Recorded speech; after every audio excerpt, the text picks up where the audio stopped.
Ashigaru. So let's start recruiting some bow Ashigaru for this army. Well, actually, I can recruit bow samurai. I'll get a couple of them in that army. Let's see. Down here. Let's just go ahead and keep ending a couple more turns. That should let our armies begin to build up. I have my navy ready to carry my my Daimyo over to Setsu. And then I'll use one of my armies to just march straight, or my two other armies to just march straight up Honshu right here. One will cover the north, one will cover the south. Daimyo will be right up in Kyoto. Enough brave Crap, men no. have died. If enough of your brave men had died, you'd be begging me for a peace treaty without asking for my money. So apparently you haven't learned your lesson yet. Armed with the deadly Naginata, these samurai are lethal to infantry and cavalry units, but weak against missile troops. Okay, there's our Naginata. It says we can enlist another general. I think I'll do that. Just so that we got, you know, plenty of leaders for the upcoming fight, just in case a couple were to die, which let's hope not, but you never know. Okay, all of my armies are going to need some bow Ashigaru.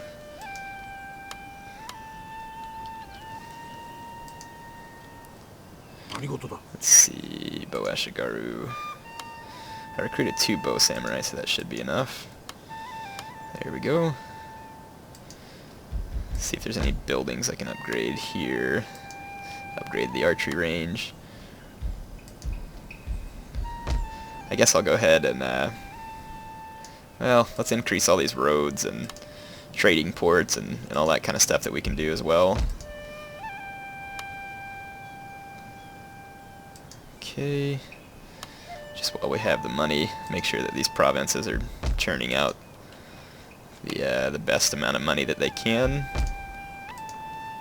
and that we have the best infrastructure possible. Just spend a whole bunch of that money because I'll be able to get it back rather easily.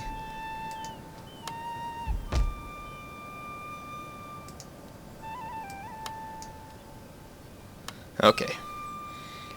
Alright, we spent a lot of that, so let's let our money build back up a little. I think by then our armies will pretty much be ready, and we should be ready to unleash the fury on the rest of Japan, the Shimazu fury. We're going to need to break our alliance with the Mori, I think before the time comes, that way it doesn't hurt the honor of my daimyo. So this video is pretty much going to be all preparation, I think, and starting in the next video, it's going to really get down to business.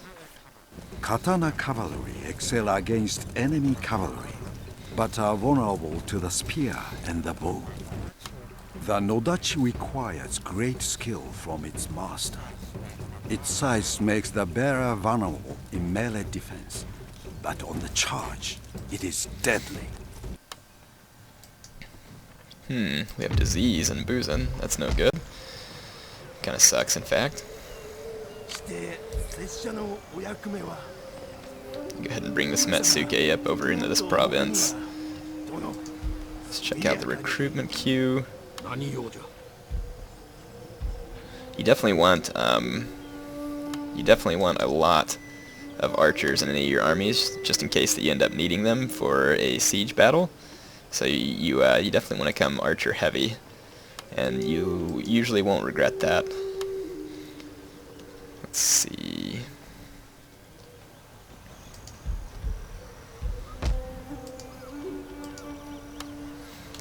Alright, go ahead and end another turn. You can see my clan income going down there as I recruit more and more troops. Like I said, that's the upkeep cost of your army.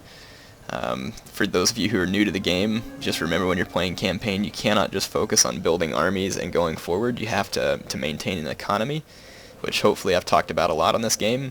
So you just want to make sure that you're aware that recruiting units requires infrastructure to support and maintain an army. And so down here, you know, you can see how much is in your clan treasury, how much you're making each turn, and then how much food you have. Food is something that's pretty unique to Shogun 2. So it's just something that you want to keep your eye on. Alright, YouTube, I skipped several turns just because things were getting kind of repetitive and I didn't want you to get bored with what was going on. So, let's see, I can't recruit any more monks. Let me take a look. I'd like to put some of my monks in my armies. I just sailed off without, well, I'll show you what I did. Let's take a look at the religion factor here. It's definitely growing in my favor. Yeah, all these provinces should be pretty well under control at this point. Okay, let me show you what I've done. My Daimyo is right here on this fleet. There's his army. Pretty brutal. He's got 2 units of cav, 2 naginata, 5 katana samurai, 2 yari samurai, 2 bow samurai, and 5 archer units and a kisho ninja. So this army is going to be incredibly capable. I'm moving him into position. My Daimyo, of course, wants to be the Shogun, and so he's going to be the one that attacks Kyoto. It is sometimes good to bring siege units to attack Kyoto, but not entirely necessary. I am going to go ahead and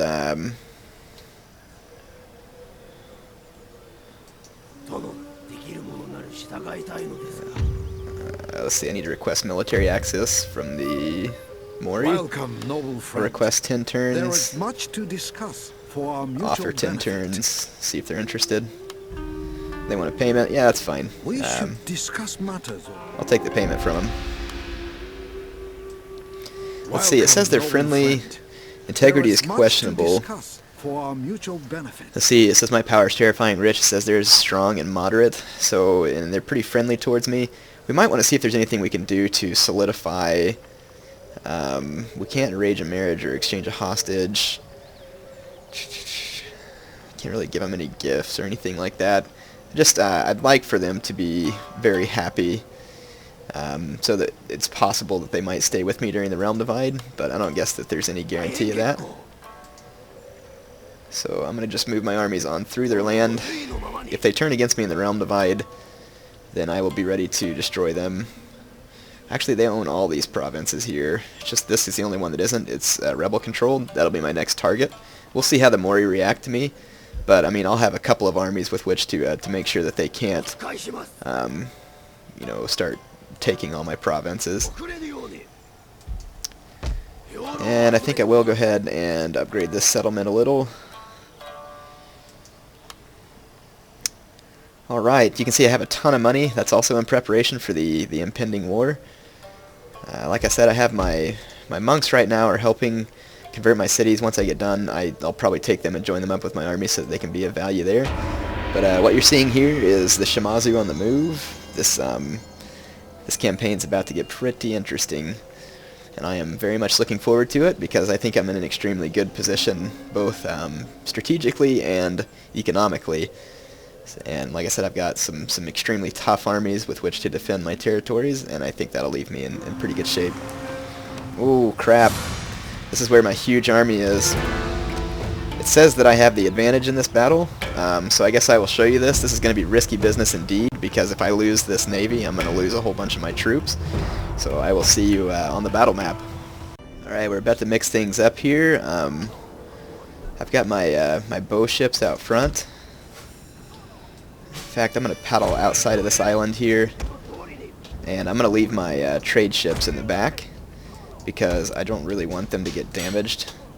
I'll use them if I have to. Let's go take a look at the opposing navy and see what we should or should not be scared of. It looks like they have some trade ships also. They got one. They got a bow kabaya right there, a firebomb kabaya. It looks like they couldn't man this one, so they've had to leave it. Let's see, there's 1, 2, 3 trade ships. A Waco medium Bunei with hardly any men on it. And a firebomb kabaya that's damaged, and another trade ship. So I'm pretty sure I can easily win this fight. But like I said, it's definitely a critical fight to win, as if my fleet is sunk, then I'll lose my my army, and that would be kind of a crappy blow. I mean, I could make up for it, but it would take a few turns, and it would be exceedingly annoying. So let's just keep moving our ships up here. I'm gonna come around the outside of these little islands here.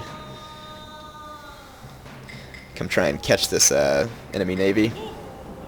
The bow ships, of course, are quite fast. My medium bunets are not going to be fast.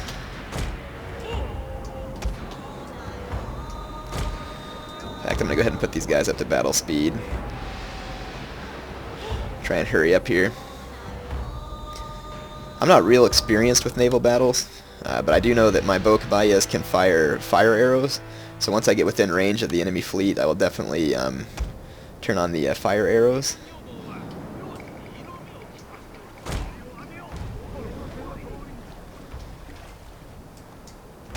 I'm not really sure what the AI is doing here.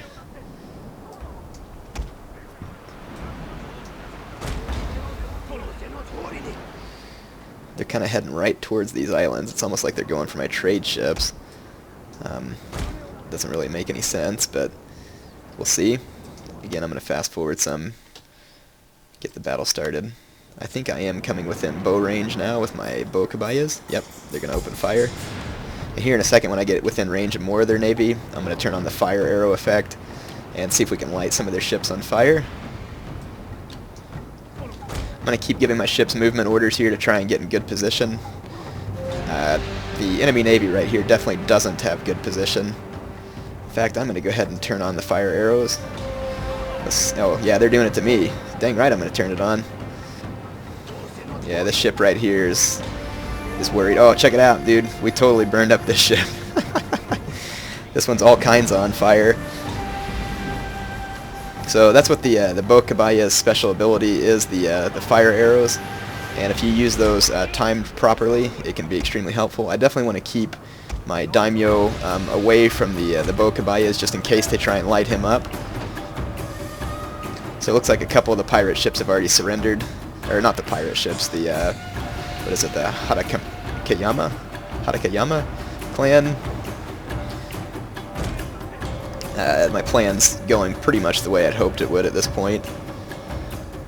So I'm just going to keep moving up my bow ships. I have superior firepower by a long shot. These guys, I'd probably attack me because I had an army on board this navy. Like I said, that's probably the reason why they attacked me, but probably wasn't a real winnable situation for them, as you can see from their flaming men and ships. That is brutal. Now that ship's all kinds on fire now too. Yeah, like you see, I'm just gonna leave my general ship back in the distance there so that we don't risk getting my Daimyo killed in such a goofy type of battle. Dude, check that ship out, just burning away. Got some sweet effects. There, that guy's jumping in the water. Here's the crew out here swimming for their lives. Some of them have drowned. That's brutal. I love the fire arrow effect. Looks like it recharges pretty fast. And to be honest, if you're playing in online naval battles, if you could get a bow caballa close to a cannon bunet or like some kind of expensive ship, that fire arrow thing could be pretty devastating and lead to some big time losses for your enemy. These enemy trade ships are making a run for it. That's kind of annoying. I'm going to pull my leader ships back in this vicinity. Check this ship out, man. This thing's just a big flaming wreck. That's awesome. I think the enemy general is on board this trade ship right here. Or no, that's a Sengoku Bune, sorry, I always say Boon. Yeah, this is Sengoku Bune. Very good ship for boarding actions, but it's relatively undefended. So if you come under arrow or matchlock fire for too long, you'll get torn to shreds. I'm going to try and use some flaming arrows on this one, see if we can burn this ship down too. Looks like it'll probably work. Yeah, we got some good fire going on this thing. So the enemy general is going to burn to death. That's what it looks like. Or no, actually it looks like the fire is going to go out. They got lucky. The ship didn't catch on fire. Oh, they've got a trade ship right here.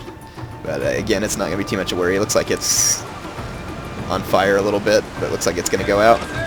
Anyway, yeah, I don't think these naval battles are all that exciting. I know some of you all love them, but I'm just not a huge fan of it, to be honest. You can see it's just kind of a little bit boring sometimes. It's more fun if you have like siege tower bunets and some of the big ships and cannon ships. I think that makes it more interesting to me.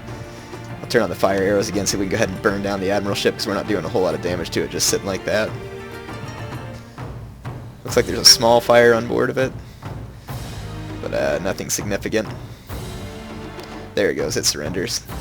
And then the other one surrendered, so it looks like we've taken care of that. Here's the one last view of the nice, sweet burning ship there. Hope you enjoyed the naval action.